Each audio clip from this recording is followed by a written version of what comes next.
Okay, we are live. Hi, this is William Ramsey. Welcome to William Ramsey Investigates. On today's show, I have a very special guest. His name is Nils Grevillius. His last name is spelled Grivillius. And he was involved in one of the most horrific crimes of really LA history. It's commonly known as the Wonderland murders. And I pulled up a article about it here. It took place in Laurel Canyon in 1981, and it involves some pretty shady figures, and it's a very graphic, brutal story. It's a true crime story. It's a lot of Hollywood has taken the story and integrated into films and things like that. But Mr. Grevillius is a private investigator here in California. He's had a long and storied career. His website, if you're watching this, is grevilliuspi.com. You'll see this, and this is his bio. He was first licensed as a private detective in 1992. He started as a soldier, conducting clandestine security, border, and counterinsurgency operations in the Pacific, Mediterranean, and Latin America. On a contractual basis, Grevillius conducted private clandestine operations in various nations. He's an agent of the Pinkerton organization. He's also conducted kidnapping, robbery, homicide, assault, hijacking, extortion, workplace theft, mass tort, conflict of interest investigations for a variety of clients, including industry, private trust, law firms, financial institutions, and select private parties. And I'll put a link to his website. You can check it out. But like I said, we're going to talk about a pretty graphic crime. So I would just be aware, people are in the background that might be sensitive to this. It's a pretty graphic story. But Nils Grevillius, welcome to the show. Well, good morning, Bill. I'm very pleased to be on. Excellent. Thanks for being flexible with your time. For people who may not have heard your name, maybe you could talk about your background. I did the brief bio, but your background and then your involvement in this Wonderland murders investigation.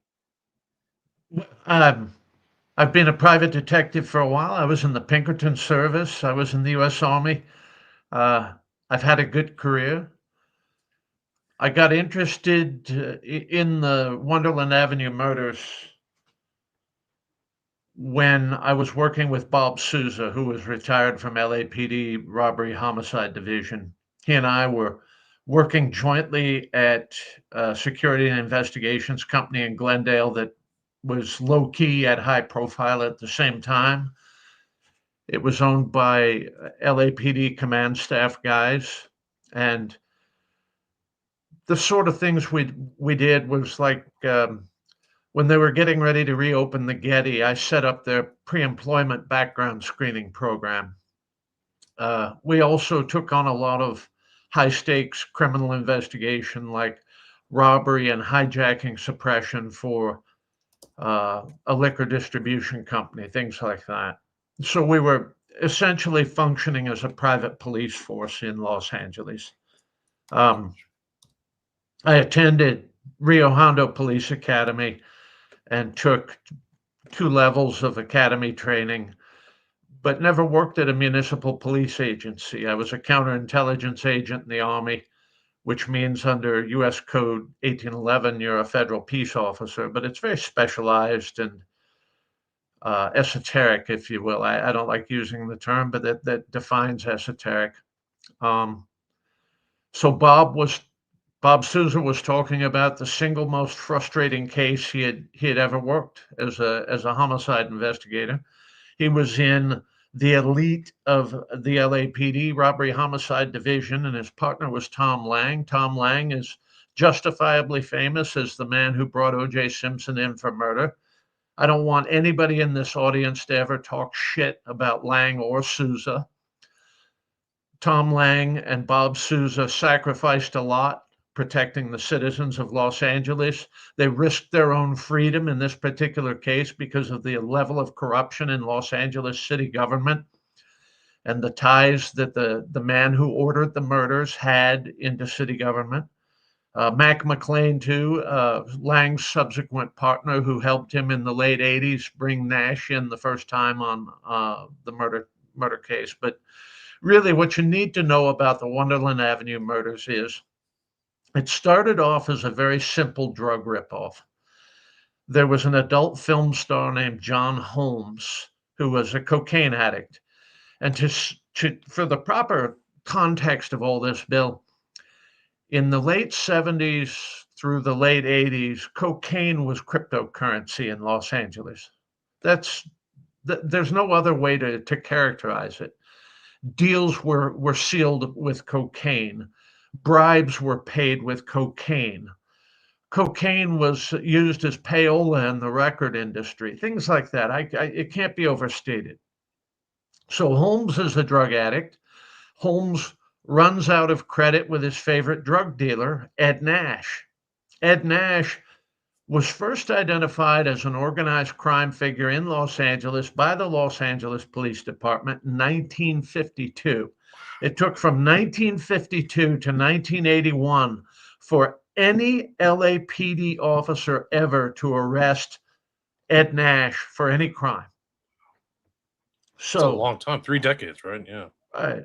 So credit cut off. One of his other suppliers were the guys at the Wonderland Avenue house in the film of Bill Deverell, Ron Launius, David Lind, and a few other characters who were filtering in and out. Now, they were not cocaine addicts, they were heroin addicts. And cocaine, being cryptocurrency, was something for them to steal from other people. And they were involved in a whole series of takeover robberies of small dealers around Los Angeles. And that's how they'd get the cocaine that they would sell to support their heroin habits. And they were pretty hard men. Bill Deverell was a veteran construction engineer, crane operator, that sort of thing. And heroin took him down. He was an otherwise decent guy. Joy Miller, his girlfriend, was practically a prep school girl, grew up in Hollywood from a Jewish family and a heroin addict, and it ruined her. I mean, it took her down. Ron Launius, many people have characterized him as a gangster's gangster, but, Ron Launius, was an enforcer for one of the motorcycle gangs. He was from the Sacramento Delta. He was a genuine tough guy. He was a suspect in a few organized crime hits. I don't want to get into that today. There's a legend built up around Ron Launius, some of it justified and some of it fictional. But so that's the Wonderland gang. So Holmes is out of cocaine and out of money, and there's only so much work that he can do in the adult film industry because he was, his performance was flagging. And I don't want to get any more graphic than that. You've got an adult audience with an adult imagination. They know what all this means. So Holmes goes to the boys on Wonderland and he says, I know where you can make a good score, but I want half of it. And so they agree to this. Holmes goes over with a little bit of money to buy a little bit of cocaine from Ed Nash in July of 1981 or June of 1981 and leaves the sliding door unsecured. And first thing in the morning, First thing in the morning, Lind, Deverell, and Launius burst in and humiliate Nash and pistol whip his bodyguard, Greg Dials. And they knew where a floor safe was in the closet of Ed Nash's house, which was on the other side of the canyon in the San Fernando Valley. And they made Nash open the floor safe and beg for his life and beg for the lives of his children. And I think Dave Lind cranked off a round accidentally and nicked Greg Dials in the butt. And so it was this panoply, right? And some of this was reenacted loosely in a film entitled Boogie Nights, but not reenacted well. So yeah, that's Mark. What's his name? What's the actor's Mark name? Wahlberg. Wahlberg, thank you. Yeah. So they make off with a quantity of heroin, a larger quantity of cocaine, and some money. And the amounts of all these things is subject to some conjecture. Also some guns. They wrap some guns up in a shower curtain, which is typical burglary thing. Burglars leave with pillowcases and shower curtains full of your possessions when they leave the house. And their driver was this guy named Tracy Ray McCourt, who was too timid to participate in the robbery, but wanted a share by doing the driving. So they go back to Wonderland. They cut up all the goods. Now, Holmes didn't participate in the robbery. So they chop up the cocaine, they chop up the heroin. They divide up the money, and they give Holmes $2,000 and 2 ounces of cocaine. My information is from the braggadocio of David Lind, to a close high school friend of his, was that it was at least 2 kilos of cocaine, which is a decent amount if you're a whiff hound, I guess. And Holmes wanted more, and he wanted more of the money. So Holmes is thrown out of the house by Launius, and Launius had a tendency to point his pistol at Holmes' crotch and threaten Holmes' moneymaker with his pistol, right? And so Holmes goes out dejected and smokes the cocaine that he has, and he takes the $2,000 and buys more cocaine. And when he's out of money and out of cocaine, Holmes gets with Nash. Now there's one version of the story where Nash has the Dials brothers stake out Holmes' answering service, and they kidnap him. And the other version is that Holmes just goes to Nash and says, "I know who robbed you." Knowing Good. Holmes' character, I'm inclined toward the latter. Okay. Now, Nash, in order to make Holmes prove his loyalty, probably made Holmes participate, in the robberies and murders. So a team of men was assembled. I know the names of the men who were assembled, based on the testimony of a woman who was there, whom I interviewed once before the grand jury was impaneled. And she identified these 4 men plus Holmes, and they went over there. And Holmes' job was to get on the intercom and say, "Hey, it's John. I've got some money. I want to buy some blow. Please let me in." And that was late night, June 30th, 1981, or very early in the morning, July 1st, 1981. And this is like a party house too, right? Like people are coming and going, and like the neighbors are complaining. Typical drug setup. They're dealing dope, they're using dope, they don't care, they're taking life low and whatever. So Holmes gets them in, and they're all high, they're all gacked on heroin because they've been living large with this score from Ed Nash. They don't have to go out and exert themselves on the street to bring in more dope. And the men were armed with 1-inch steel water pipe with threaded ends. And they know this from the striations on the broken skulls of Barbara and Joy and Bill Deverell. The only one who was conscious enough to fight back was Bill Deverell, and they beat him to death. I mean, he had defensive wounds on his hands and arms, and they were all beaten to death.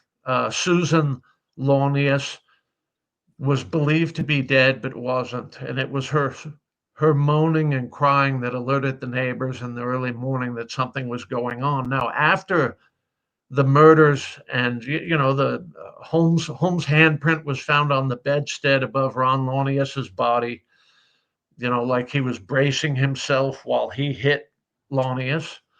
Holmes partisans, there are a lot of people who want to romanticize this man as an iconic hero of the adult film industry. They want to say, "Oh, well, Holmes didn't participate in the murders." I say bullshit. Okay.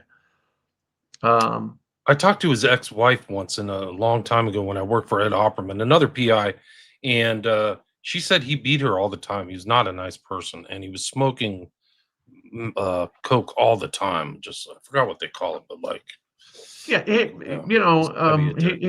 he wasn't a good guy. I knew Sharon, his ex-wife, very well. Same information.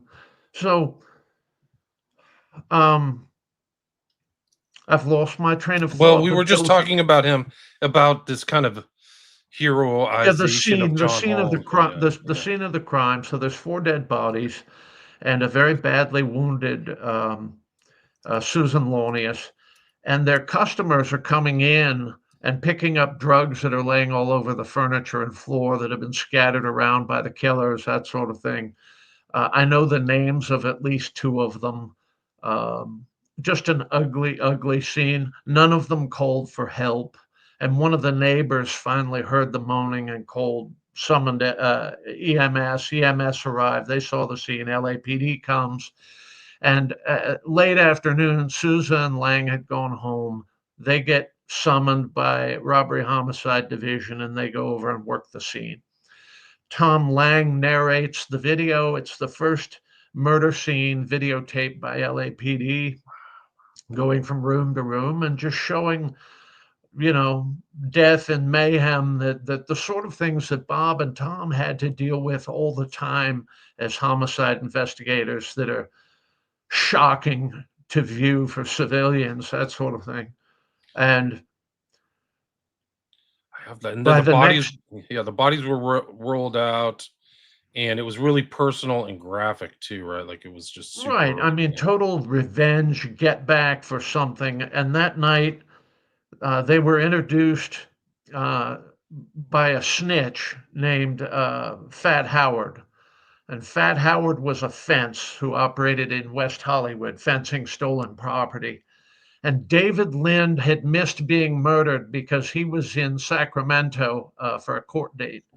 And Barbara, the young woman murdered on the sofa, was his girlfriend. So he was terrified of getting murdered. He went and got with a friend of his first, who was a member of the band the Surfaris in Arcadia. David Lind grew up in Arcadia and was class of 58 from Monrovia High School.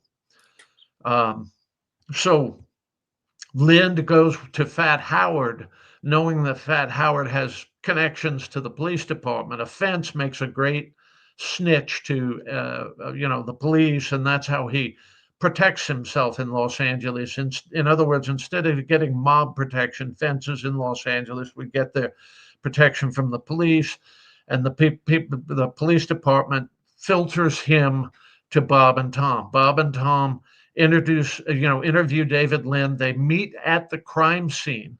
Okay. And Lind has broken in and is stuffing his pockets with pills off of the floor, things like that.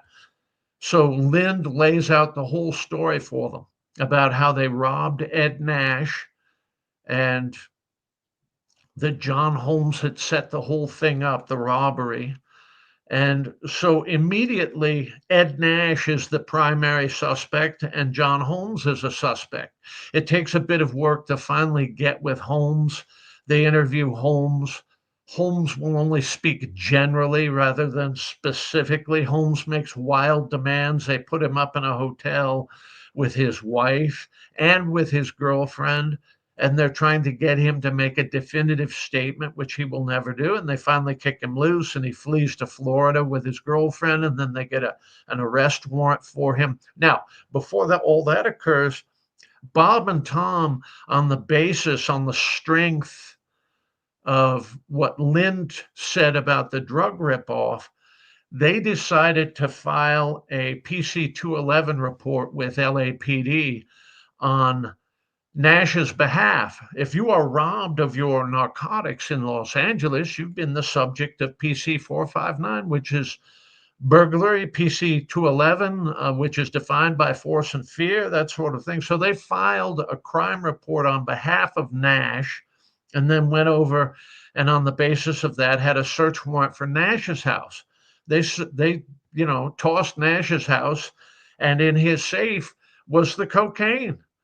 And so they arrested Ed Nash like days later for distribution of cocaine, hoping to lean on him, get more information. They did get more information. They filed felony narcotics charges against Nash, and Nash went up on charges for the very first time in his life for narcotics trafficking. Now, contemporaneous with all of this, there's another layered investigation of Nash by a federal organized crime strike force, which included LAPD's, Organized Crime Intelligence Division, the FBI, and most importantly, the Bureau of Alcohol, Tobacco, and Firearms. Now, why would ATF be interested in Nash? Well, Nash had a business model which included buy a restaurant, a bar, a cafe, overinsure restaurant, bar, or cafe, firebomb restaurant, bar, or cafe, and collect insurance money.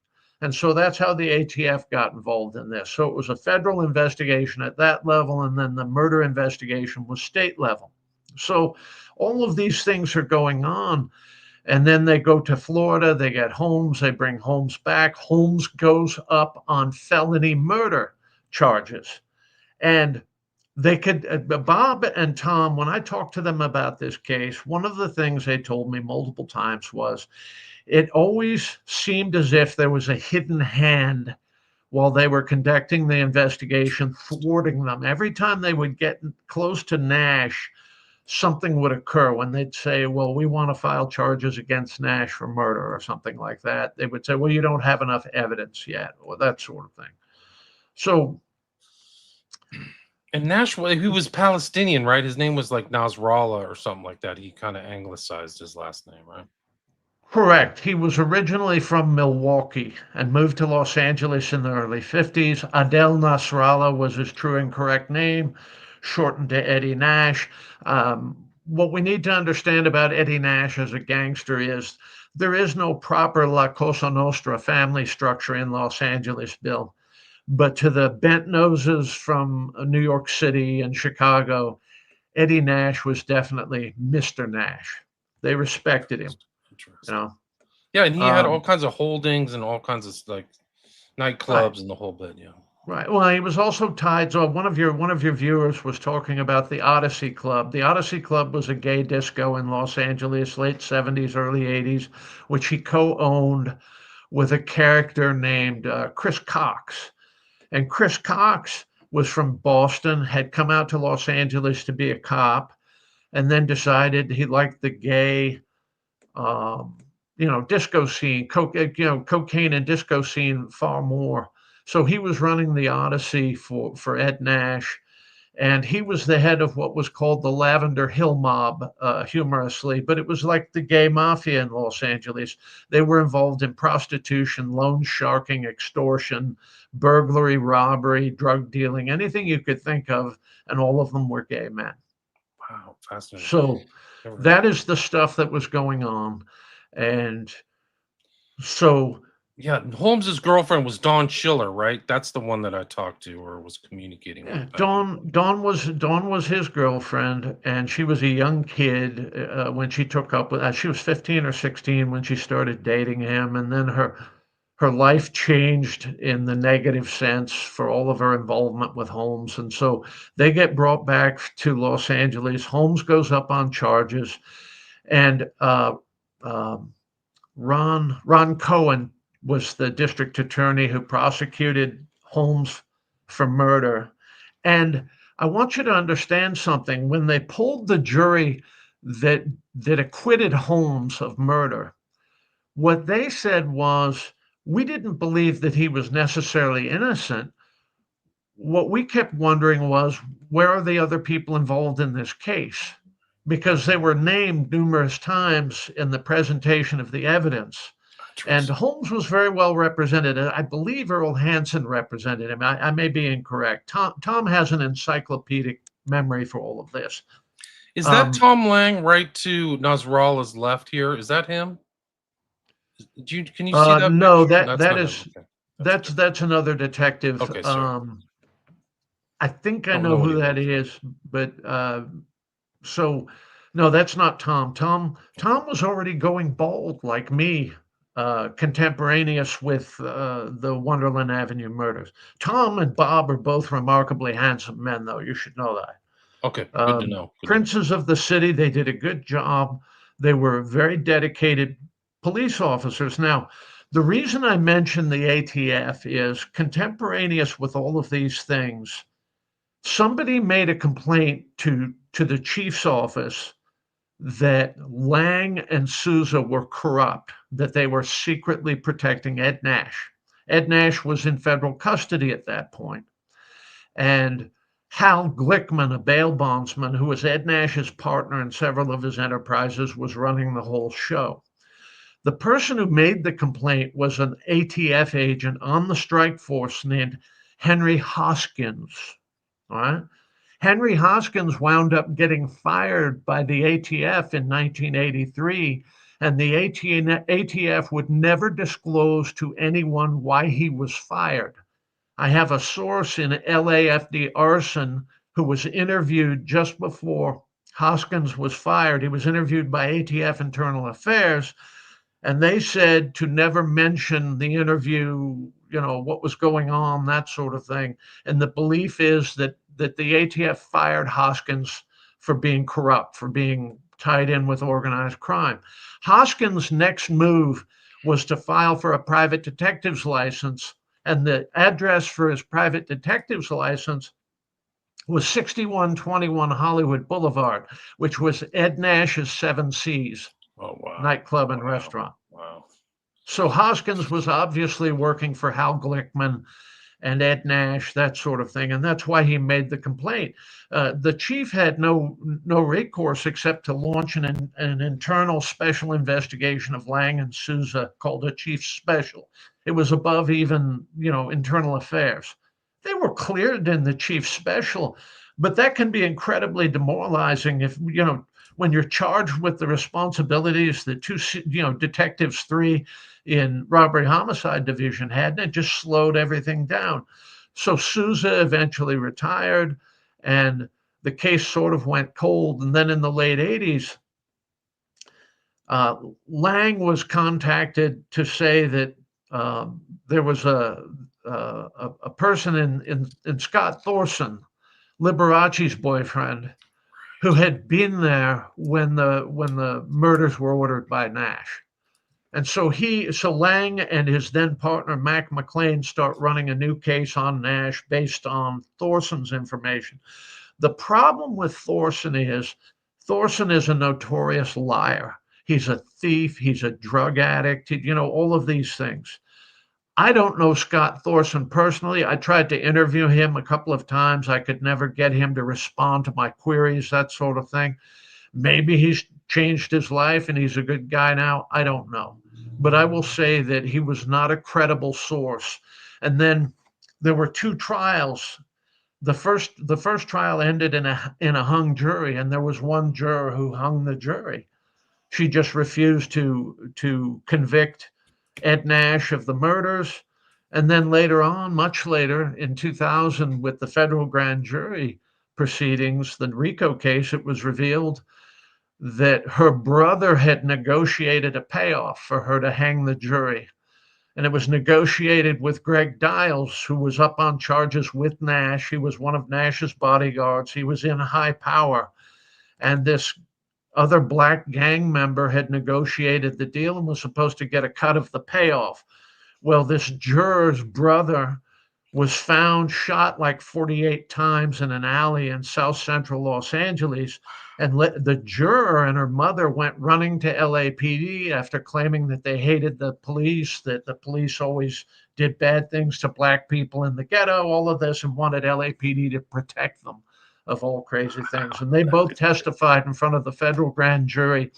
And that was sort of the ingredients for the RICO case against Nash. Now, in the second case, having had a hung jury, they launched a second murder trial of Ed Nash in 1989, I believe.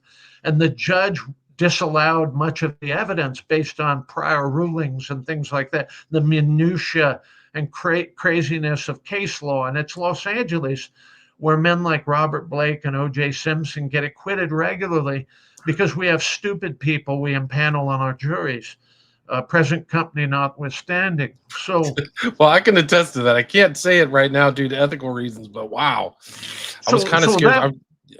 That was the state of play as of 1992. The second case concluded, and that was that. Ed Nash was a free man, never paid a price for anything that he had done. And so 1997, I took it up. I was going to write a book with Lang and Souza about the murders, and eventually we had some disagreements about strategy of the book and that sort of thing, and I walked away from it. And I'll be frank, I was a little bit bitter at the time about it. Not at Bob and Tom, but at Hollywood itself. Every time we would try to sell this thing, we would wind up in a situation with whomever we were sitting down with was trying to pry away Tom Lang's life rights because he was so famous from the O.J. case. And O.J. Simpson was considered the most important murder case in the history of all time at that moment. And in retrospect, it's just just evidence of the stupidity of Los Angeles. This city is a yard wide and an inch deep, and everybody running it is on the make, on the take, or half baked. That's all I can say, Bill. Wow, So that's amazing. Yeah, yeah, I bet you can tell stories if you've been a PI there since what, 82 or something like that. I've I had my mean, detective's license since 92. In 82, I was 92. in the U.S. Army. There In you go. fact, the first I ever read of the Wonderland murders, I was on the DMZ in Korea. We're Interesting. running ambush patrols at night of North Korean infiltration and things like that. And the Wow. Stars and Stripes was delivered. It was on my cot when I got in from patrol. And it compared the Wonderland murders to the Manson murders because of the bloody crime scene and all of these other things. And it's it's odd to juxtapose Bill Deverell's son, Kevin, whom I still count as a friend. He was a sailor at sea on an aircraft carrier when he learned that his father had been murdered, and it shattered him. You know, the things that the Deverell family went through, the Miller family. We can be sure that the Launius family, you know, it's a horrible crime. And then uh, popular media characterized them as discounts and losers, and whatever. It's just terrible stuff. Yeah. Just like Um, going through a tough path. They may have changed their ways or got out of heroin or doing drugs or whatever. Who knows? Every But single yeah, one of these people, if they had recovered from their addiction, could have been far, so much more. And it's a horrible thing to even contemplate. Maybe Scott Thorson's clean and sober now. Who knows? The witness that I interviewed, I'm going to keep her name under my belt, was a recovering drug addict when I interviewed her. And she had no pending criminal charges to dispose of like Thorson had in 1988, 1989 when he was introduced to McLean and Lang as their new witness. So she testified cleanly as to what she saw, and she was there when the hit was ordered by by Nash to his assembled men. Um, and what one did of the you? suspect, huh? Go Go ahead. ahead. No, you go ahead, please. One of the suspects being involved in the murders has been sentenced to quite a bit of federal time for other organized crime activity. Because he's never been charged with these murders, I'm reticent to provide the name. I will say that there's much more to this. The murders speak for themselves. It's a drug rip and revenge for a drug rip. The more interesting thing to me was always the level of corruption in the city of Los Angeles. Okay. So, my source in LAFD arson, who was braced by the ATF, okay, he said one of the reasons that they could never bring arson charges against Hal Glickman was the attorney representing the enterprise that Glickman and Nash was in was a city fire commissioner, Hmm, interesting. Dominic Rubalcava. And Mayor Bradley was once confronted about this by the Herald Examiner and the LA Times. And Bradley said, I see no corruption here. I don't see a conflict of interest between my city fire commissioner representing a known arson suspect, in an organized Right. crime situation, that sort of thing. Very interesting. And that kind of those kind of stories of maybe the authorities being too close to gangsters in LA are not rare. So Well, there's a let, yeah. let's talk a little bit about Henry Hoskins, our Okay. ATF agent friend, who private detective, right?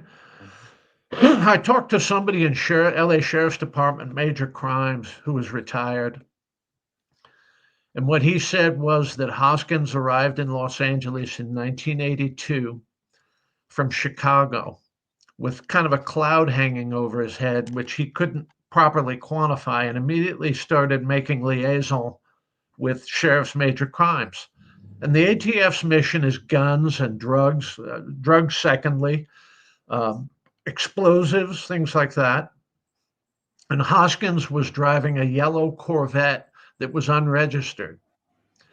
And within a month of arriving in Los Angeles, Henry Hoskins yellow Corvette has been burned to the axles, and he has an insurance policy on it, even though it's not registered. That was the first thing that kind of lit off alarm bells with this guy from Sheriff's Major Crimes.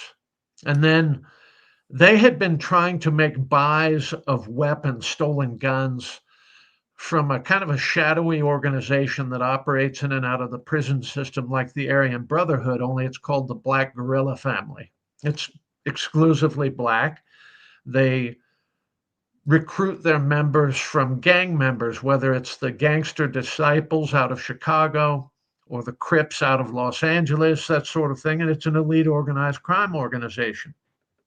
And within just a few weeks, after working on this group for 7 years, the sheriff had barely made a dent in them.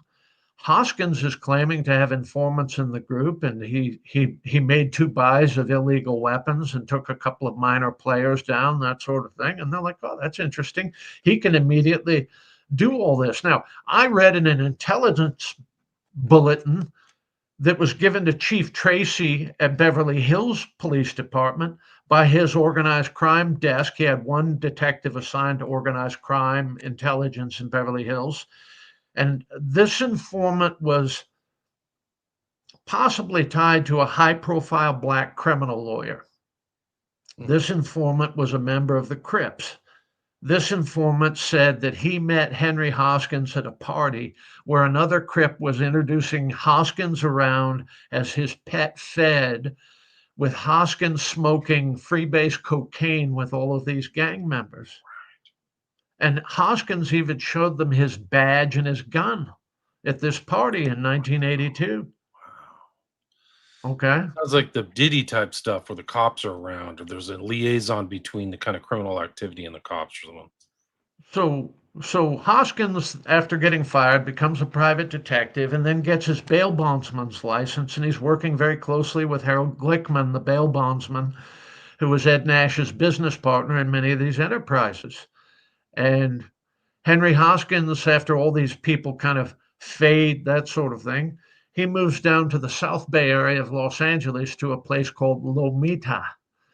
And as of about 15 years ago, Henry Hoskins became a suspect in the looting of the Lomita Chamber of Commerce. Lomita is a small town, it's an industrial town close to Torrance and Redondo Beach and all this. And he was heavily involved with a female down there. And eventually, Henry Hoskins allegedly ate his own gun, committed suicide, stuck his gun in his mouth and pulled the trigger. Now, I haven't, reviewed the crime scene photos, the autopsy, any of that sort of thing. It could be entirely possible that this was Henry Hoskins' golden parachute just to check out like this.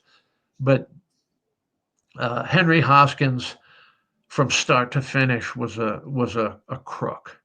Right. Wow. And Yeah. that's the greater story of the Wonderland Avenue murders, is the level of corruption. Now, when I was doing my investigation from 1997 to 2000, and then occasionally I would dabble in it after that, somebody would come to me with a lead. Somebody alerted me that Ed Nash did, in fact, have an officer in organized crime intelligence division who was reporting to him and would let him know when there was a wiretap or a pending search warrant and that sort of thing. And I know that officer's name. He was never charged. He was allowed to retire discreetly rather than besmirch the reputation of LAPD. LAPD used to be probably the premier municipal law enforcement agency in this entire nation, and the quote unquote reforms that have been strapped onto LAPD since have not made it a more effective law enforcement agency. They've just overburdened the men and women who have to work the streets for that agency to protect the bastards in suits running the city. I had a former cop on. He was there with ramparts and all that stuff. He told the whole story from the inside. So I'm somewhat familiar with that. A couple of years ago, a friend of mine who's a filmmaker came to me. He was going to make the book Labyrinth by Russell Poole, who was a detective who died in the jail interviewing an inmate in the jail on a situation involving Tupac and Biggie Smalls, those murders.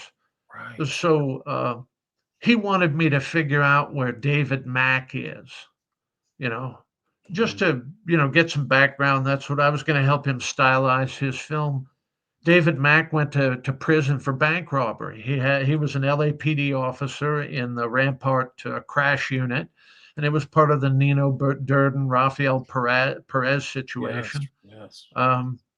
I discovered he was living exactly 175 yards away from Bernard Parks, the former chief of police and city councilman in Los Angeles. Pretty interesting, Very interesting. Very close Could be a associates. coincidence. I'm sure it is a coincidence.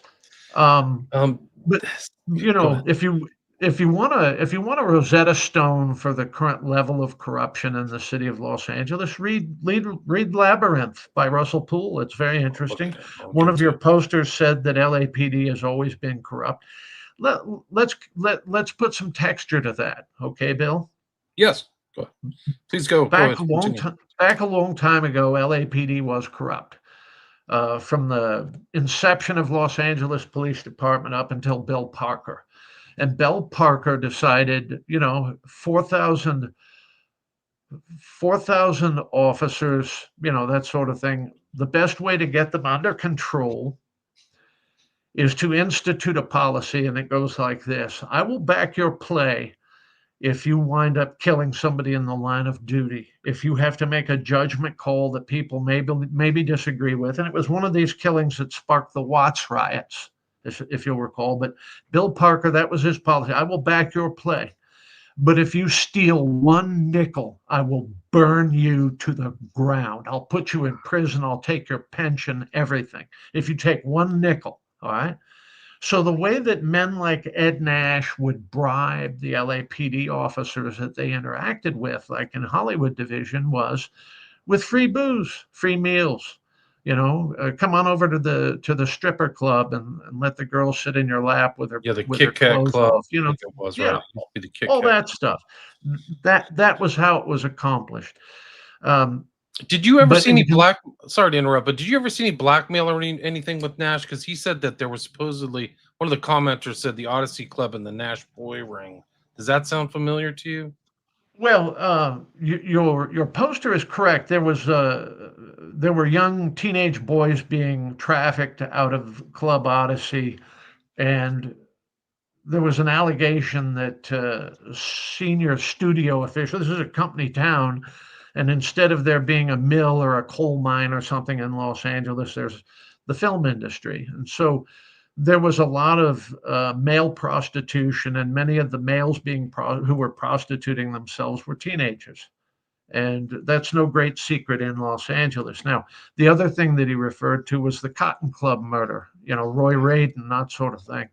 Mhm. Um, that's an interesting case that started out as a missing persons case, and then ultimately uh,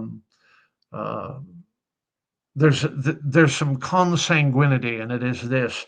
Bob Sousa's older brother, Glenn Sousa, also justifiably famous as an intelligence detective in administrative vice and organized crime intelligence, was working missing persons when that case came in. And that was Glenn Sousa's last case as an LAPD detective, was the Wow. Roy Raden missing person. Well, Roy Raden was found murdered. And to answer Uncle Ted's question, 83. Yeah, 83. Ed Nash and Laney are not connected in anything other than how it is that they operated in Los Angeles. Did you see any connection with Flint? I know Larry Flint had a place on La Cienega. I think his headquarters was there. Did you see anything connecting Flint to any of these other cases? Larry Flint? No, and I'm gonna defend Larry Flint a little bit here. Uh, Larry Flint was an iconoclast of a unique type. Larry Flint was a pornographer, uh, a civil libertarian, that sort of thing, heavily involved in Democrat politics contemporaneous with the Clinton administration. He put out a bounty on information on Republican congressmen, That's that right. sort of I thing. remember. I knew Larry. And at first, I thought, yeah, he's just a filthy smut peddler or whatever. I mean, but whatever. I had several conversations with him. I wound up liking Larry. He never suborned me to anything illegal, and I was never a private detective working for Larry Flint. He had Larry legit Flint, businesses, guys. He had like regular magazines for like automobiles and stuff like that, if I remember correctly. he was a publisher, and he was a Yes, huckster, and he did a lot of interesting things.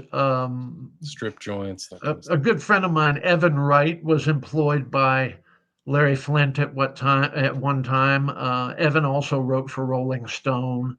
Evan is now dead, very sadly. But Larry Flint doesn't tie up to Ed Nash at all. Interesting. Now, some of the women dancing in Nash's clubs might have made it into the pages of Larry Flint's various, stroke magazines, if whatever. But there was no consanguinity. Larry Flint was not involved in narcotics peddling or money laundering or any of that other stuff. He was a guy from Ohio who had been busted over and over again for,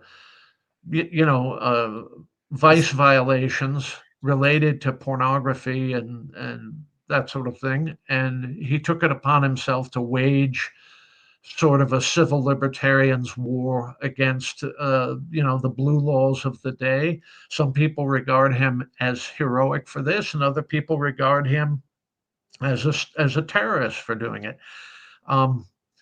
I noticed before the two of them died, he and Jerry Falwell buried the hatchet and made peace with each other.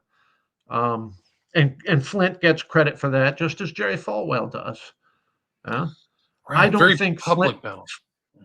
Flint was bizarre but not evil. Ed Nash was evil.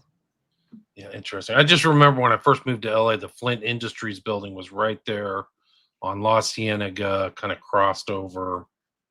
I don't know what it was, Wilshire or something like that. Well, kind of in right La Cienega and Wilshire, I'm Yeah. very close friends with Peyton Miller, the former editor of Guns and Ammo, and Richard Vanola, who edited Guns and Ammo. And I'd go over there and have lunch with these boys, and we'd walk right past the Flint Enterprise, LFP, Yeah, yeah, that sort of thing. yeah.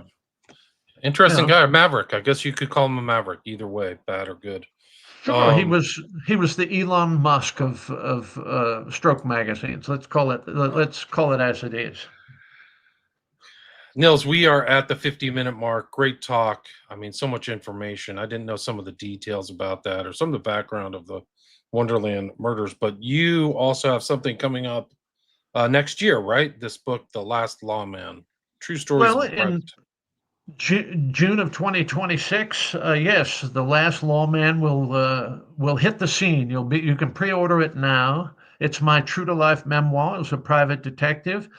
And because Bob Sousa and Tom Lang have executed their own book on the Wonderland murders, I have not touched on the Wonderland murders in this book, just out of respect to them. But you should order if your viewers are that interested in the Wonderland Avenue murders. I would order their book, and Dawn Schiller's book is quite interesting as well. It's worth a read. And it's really a tale about corruption in Los Angeles. Lang, Sousa, and McLean deserve all of the praise that has been heaped upon them.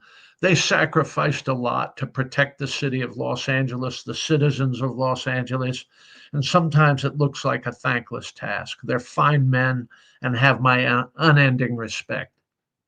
I think the Lang book is Malice in Wonderland. I tried to invite him on my show, but I think he signed a contract with somebody where he can't there might be something in the work with films or something. That's what he told me. So I was in contact with him a couple of years ago. I hope he makes $100 million. So do I. So do I. Him and Bob Sousa, they're good guys. Where can people reach out to you, Nils? I know you have a website. If people want to follow up with you or maybe contact you, what's the best place to do it? Social media, website? Well, I'm on X, formerly Twitter, at Detective Nils, if they Okay. must contact me. My website gets bombed with spam and the inbox is destroyed. Grevilliuspi.com. Um, what people don't understand about private detectives in a big city like LA or New York or San Francisco is you can advertise till you're blue in the face and the public won't hire you because no one in a serious problem is going to make a decision about hiring a detective, a lawyer, whatever, without a recommendation from somebody that they truly trust. So it's more about branding than anything else. If you're in a small market, like I have a friend in Mississippi who's a private eye, but he's also a volunteer fireman and a taxidermist. It's a small market. He doesn't get that much work, but when he does get work, he's good at it. He's a great surveillance guy, interviewer, that sort of thing. And, that's just how it is in a small town. I was in Des Moines for 4 years. I could have starved to death there. The only criminals in Iowa are their politicians. Everybody else is as straight as an arrow. Do you ever feel like the detective in Chinatown while you've been practicing as a PI in LA? Well, there's a great soliloquy at the beginning of The Two Jakes, which is the sequel to Chinatown, where Jack Nicholson says, private eyes in LA have a dicey reputation. Mine's not so bad. I guess I'm the leper with the most fingers left, eh? Wow, the leper with the most fingers. Incredible. I mean, you can probably tell stories. So I'm looking forward to the book. People check it out. Again, the title of it is The Last Lawman, True Stories of a Private Detective, Nils Grevillius. And you can check him out on Twitter. I'll put a link to his Twitter account and his website. Is there anything you'd like to add or anything else before we wrap it up? No, I've had a fantastic time. It's a pleasure meeting you, Bill. I'd like Yeah, to nice be to on meet you. again once the book is, landing It's on an open everybody. invitation. Consider it an open invitation. Well, I'm happy to I'm promote it anytime. Yeah. If you have any other I'm things you've studied you want to talk about too, or been involved in and you're allowed to talk about, yeah, let me know. Send me an email. Thanks everybody for listening to. I had 175 live listeners, great comments. Thanks, Uncle Ted. All the comments are really appreciated and the questions. So thanks everybody. And again, the guest is Neil Grevillius. His new book that's coming out in 2026 is The Last Lawman. And check him out there, and I'll put a link to his website and social media. Thanks so much, everybody. All right, stay there, Nils. Oh, he's gone.